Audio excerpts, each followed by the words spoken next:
Hello friends, welcome to my channel. Today we are talking about buying your first investment property in Canada. If you already own a home and you are trying to buy your investment property, or you don't own a home and you want to buy an investment property in Canada, we will talk about the financials in detail, and we would talk briefly about the other considerations and your rental perspective of it. Okay, so first of all, I will explain you why I'm doing this on a paper sheet, because it's way easier to understand. That's how we do. I don't want to take you to all the visuals because that's easier to make, but that's tough to understand, right? When you do visuals, it takes a lot of time for you to concentrate on things and then bring it to the paper. With this, you could exactly see what I'm doing, and you could copy over the same thing, and you would do it with all your purchases. So basically, if you want to calculate this ever, you could always go back to realtor.ca and check this numbers out. Put your numbers, your purchase price, put your down payment, put your interest rate, and then that would be all that you required. Okay, so if you would start up here, okay, to start, I would say let's take a purchase price of $100,000. Okay, ideally, it's difficult to find a property at this price range, depending upon where you live. Okay, I am basically from Winnipeg, Manitoba.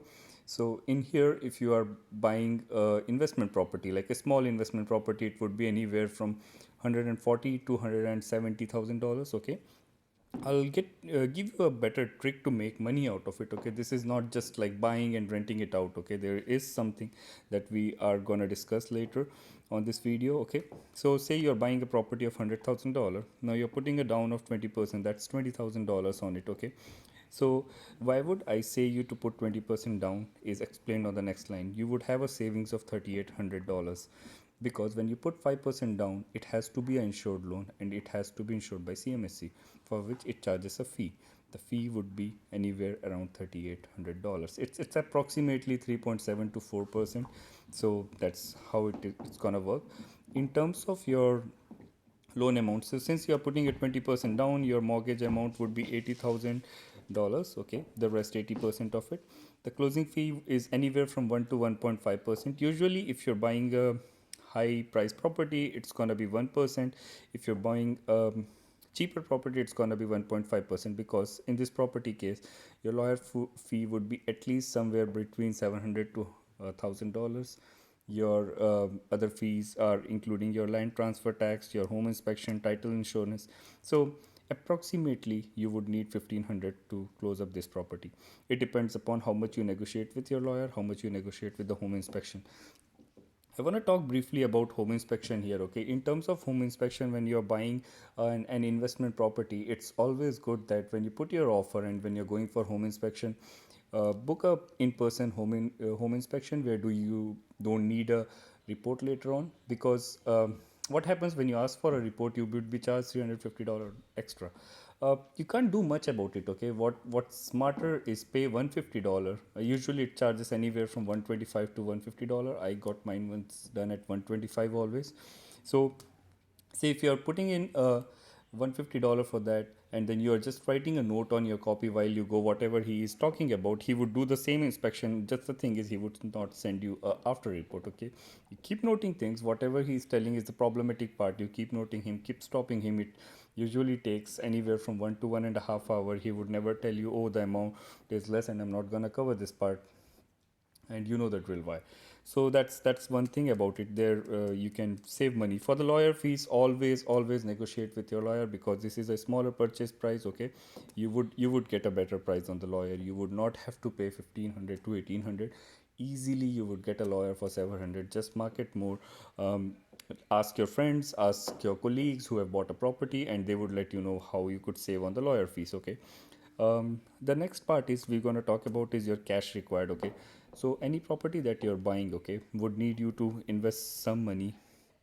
Okay, so if you're starting with this kind of property, the cash you require in hand is 21,500.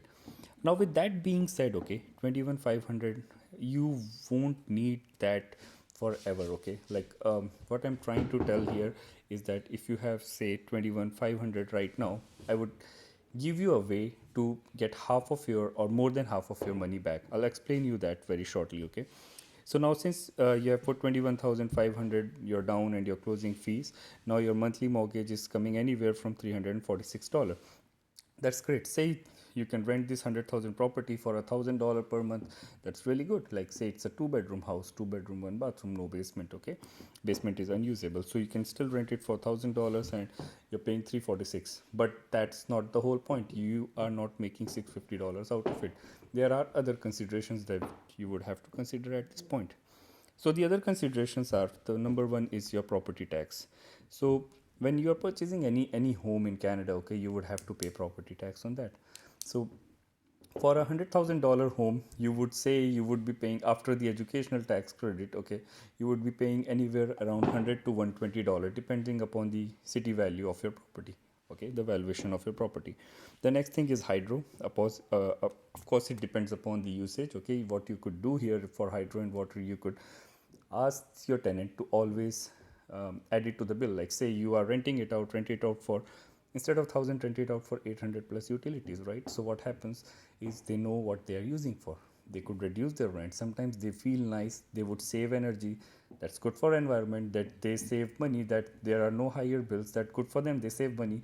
And if you take it on yourself, then you would have to pay their higher hydro and water bill, because if they don't care, then it comes to you and it saves you as well in a return. Now next thing is your maintenance cost. Okay, so with the maintenance cost, okay, when you're looking for property, I would explain you this, when I would say you how you could save this cash required on the house. Okay, um, so that part would cover your maintenance part, like how you could minimize it, how you could do as little as maintenance, so that you don't have to keep money, like whatever you're saving from rent for your maintenance. Okay, so don't worry about that part.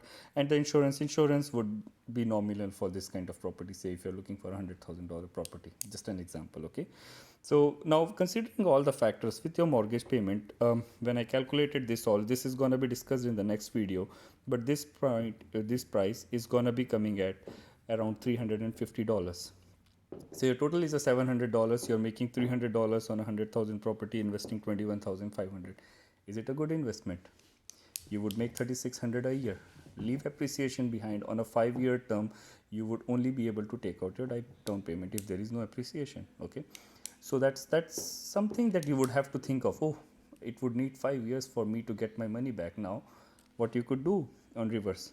So also there is one more factor. When you're buying a property of 100 or $200,000, it won't be a perfect property.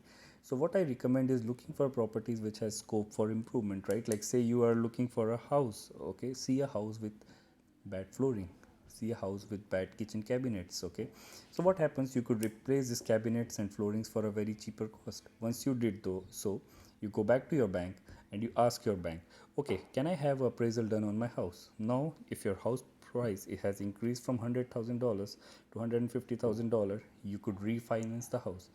Once you refinance house for 150, your approval rate for mortgage has increased. Now you can be approved for $120,000. Your previous mortgage was 80, now it's 120.